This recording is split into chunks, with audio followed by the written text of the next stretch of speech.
Hola, ¿qué tal, profesora? Bueno, como tema final del tema 5, que es fuentes alternativas de energía basadas en alimentos, pues le voy a hablar acerca de los biocombustibles de cuarta generación.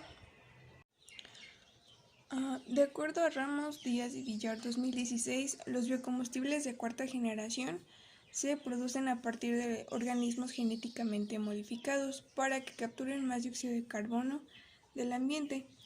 Con esto van a tener una doble característica, la cual es que provienen de una fuente alternativa de energía y son generados por procedimientos que disminuyen el contenido atmosférico de gases de efecto invernadero. Bueno, de acuerdo al Departamento de Energía de Estados Unidos, el rendimiento de este tipo de biocombustibles es de 10 a 100 veces superior a de los biocombustibles de segunda generación. La clave fundamental de este tipo de biocombustibles es la captación y el almacenamiento de carbono, tanto a nivel de las materias primas que se utilizan como de la tecnología de proceso que utilizan para producir este tipo de combustibles. Los avances de la bioingeniería han sido muy grandes últimamente. Se observa que utilizan organismos genéticamente modificados para capturar mayores cantidades de dióxido de carbono.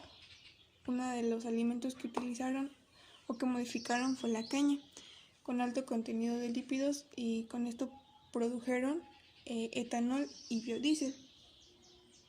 También la fermentación con E. coli genéticamente modificada produce triglicéridos desde los jugos dulces de la caña para que estos sean transformados en biodiesel. Algunas empresas como Amiris, Sapphire Energy, Solacin y Terrebonne investigan de qué forma pueden escalar este tipo de procesos a la industria, ya que utilizar este tipo de organismos o modificarlos ha traído resultados positivos en cuanto a rendimiento y eficiencia de los procesos que utilizan. También se ha estudiado el uso de microalgas genéticamente modificadas. Estas tienen la particularidad de crecer muy rápido. Son microorganismos fotosintéticos unicelulares procariotas y eucariotas que se localizan en hábitats diversos, tales como aguas marinas, dulces, salobres, residuales o incluso en el suelo, bajo un amplio rango de temperaturas, pH y disponibilidad de nutrientes. Son muy adecuadas por ser sumideros de dióxido de carbono por los altos rendimientos productivos y por la posibilidad que tienen de acumular altas concentraciones de carbohidratos y lípidos mediante la generación de situaciones de estrés. Para la producción de bioetanol se utilizan biomasas ricas en azúcares, almidón o celulosa que deben de estar previamente sacarificadas. Luego el microorganismo transforma los azúcares fermentables en etanol y libera dióxido de carbono. El bioetanol se va a separar del medio de fermentación mediante un proceso de destilación, obteniéndose así parte del biocombustible. Y por otra parte, pues la torta que se ha generado que contiene la biomasa resultante. Este residuo puede ser valorizado ya que contiene un elevado contenido en lípidos o proteínas. Y algunas de las especies de microalgas que se han utilizado para producir bioetanol son Chlorococcum sp, Chlamydomonas puerinunglata, Chlorococcum infusionum, algunas especies del género Chlorella como Vulgaris, Mosfaera, Zomphingiensis, también Spirulina artosporia platensis, Spirogyra y Nanochloropsis gaditana. Algunas ventajas y desventajas que los autores describen es que primero se evita el uso de las tierras de cultivo, en donde vamos a ver que el impacto ambiental es menor. Los procesos son más eficientes, se reducen las emisiones de gases de efecto invernadero. Sin embargo, esto acarrea que los costes de inversión sean muy altos y los tiempos de producción de este tipo de combustibles sean muy largos. Por lo tanto, ahora se están centrando en encontrar nuevas materias primas que cumplan con los requisitos económicos y ambientales y que a su vez no afecten la seguridad alimentaria para producir biocombustibles y que pues ya sean para el sector industrial. Y obviamente un ejemplo claro es que utilizan el bagazo de la caña de azúcar para producir bioetanol, que como sabemos, aunque el proceso es muy costoso, utilizar el bagazo de la caña de azúcar puede reducir el costo final y lo puede hacer competitivo con los combustibles fósiles que actualmente conocemos.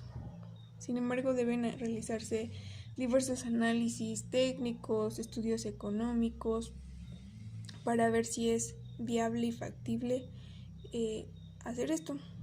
Uno de los ejemplos de combustibles de cuarta generación es el biodiesel, el cual es un éster que se produce a partir de aceite vegetal o animal o bien de aceites de fritura usados. Pasa por un proceso de extracción, puede ser una semilla, de alguna semilla, luego por un refinado y una transesterificación y finalmente obtener el biodiesel y como un digamos lo desecho pero que también se puede utilizar es la glicerina. Y bueno, también dentro de los bioalcoholes encontré un artículo que es del 2014 que lleva por título de Energy of the Future Bioalcohols from Urban Solid Residuals. Bueno, a grandes rasgos trata de la producción de bioalcoholes, pero de residuos urbanos sólidos, no precisamente de fuentes alimentarias, pero que en Colombia, que es el país en donde lo han hecho, ha tenido un impacto positivo. Sin embargo, aún están en pruebas de laboratorio, pero pretenden también llevarlo a una escala industrial. Aunque también pues no descartan utilizar la caña de azúcar o el bagazo para la producción de este combustible.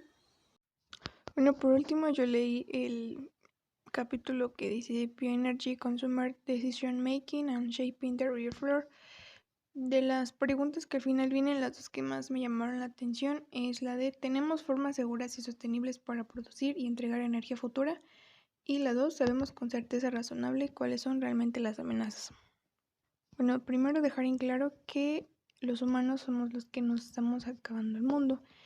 Y últimamente pues se ha visto más o las noticias, los medios de comunicación nos dicen que un efecto positivo de todo lo que está pasando actualmente es que se ha reducido o se ha cerrado por completo el agujero que estaba en la capa de ozono debido a los gases de efecto invernadero que nosotros mismos hemos provocado. ¿Y a qué voy con esto? Que solamente en situaciones así o hasta llegar a estos extremos es como nos damos cuenta del impacto que todas nuestras actividades afectan al planeta. O sea, desde el consumo de alimentos, desde los combustibles que utilizan los transportes para trasladarnos de un lugar a otro. Y creo que todo esto se debe a la falta de desinformación, a la no cultura que tenemos de realmente informarnos, porque actualmente sí, muchas empresas han incursionado en la parte de biocombustibles sustentables, pero a causa de la desinformación que todos tenemos, decimos que no son buenos, que les van a causar daños a nuestros autos, a los sistemas de transporte que existen, cuando pues puede ser todo lo contrario y se aprovecharían otras fuentes alternas que existen en el planeta.